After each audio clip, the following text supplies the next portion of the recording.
Secunderabad BRS MP అభ్యర్థి పద్మారావు గౌడ్ ప్రచారంలో దూసుకుపోతున్నారు.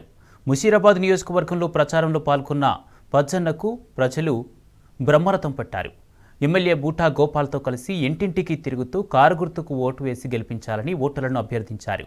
కిషన్ రెడ్డి కేంద్ర మంత్రిగా ఉండి ఇక్కడి ప్రజలకు చేసిందేమీ లేదన్నారు. హైదరాబాద్ నగరాన్ని ఎన్నో రకాలుగా అభివృద్ధి చేసిన ఘనత బీఆర్ఎస్ పార్టీకే దక్కుతుందన్నారు.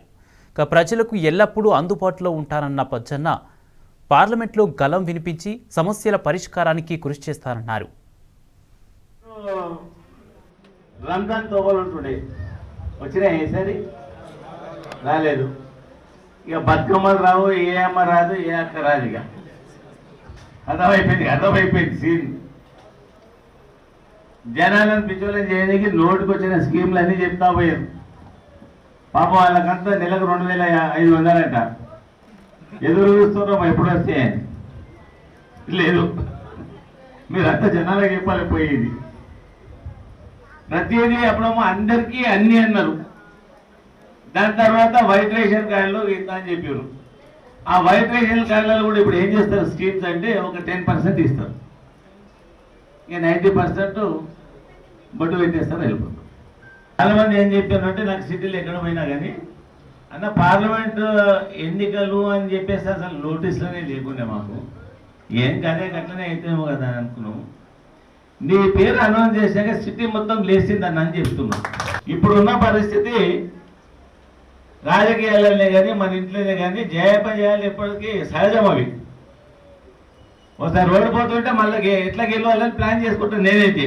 ఓడిపోగానే జీవితం పోతుంది. ఇలా ప్రభుత్వం పోయింది. 5 ఏళ్ల తర్వాత నేను గ్యారంటీగా చెప్తాను మళ్ళీ మన ప్రభుత్వం వస్తుంది. ప్రజలు గమనిస్తా ఉన్నారు. నోటికి ఎన్ని వస్తే అన్ని వాగ్దానాలు చేస్తారు. ఎన్నికలు కాకముందు 2 నెలల పింఛన్ కూడా ముంచారు పాపం వాళ్ళు. ప్రభుత్వం రావడానికి ఎన్నెన్ని చెప్పారు. మేము క్యాబినెట్ ఉంటాం, ఒక ఎమ్మెల్యే ఉంటాం. మన రాష్ట్ర రెవెన్యూ ఎంత ఉంటుందో మాకు బాగా ఎదుర్కొంటుంది. రైతు బంధువులు అవి అని రైతులకు ఇవ్వలేదా? పెన్షన్ ఇవ్వలేదా అక్కడ? ఇక ఈ రామ జన్మభూమి ఇష్యూ చాలా జోరుగా ఉన్నది. మేము కూడా రాముని పూజ చేస్తాం కానీ ఆ రేషన్ కార్డు పెట్టుకున్నట్టు ఆ కార్డు పెట్టుకుని ఊరికే జై శ్రీరామ్ జై శ్రీరామ్ జై శ్రీరామ్ అంటే ఎందుకు పోయింది? ఒక్కసారైనా ధైర్యంతో పార్టీ చెప్పుకొని ఎన్నికలలో రాండి. పార్టీ పేరు చెప్పుకొని ఎన్నికలలో రాండి. జై శ్రీరామ్ అంటే మేము రాక్షసులకు పూజ చేస్తామా? ఇక్కడ ఉన్న వాళ్ళు అంతా రావణుని పూజ చేస్తారా? చేస్తారా? ఇలా పెట్టంటే హక్కుదారులా? వాళ్ళు ఏంటి తమాషా? ఒకసారి పార్టీ పేరు చెప్పుకొని రాండి, తెలుస్తుంది.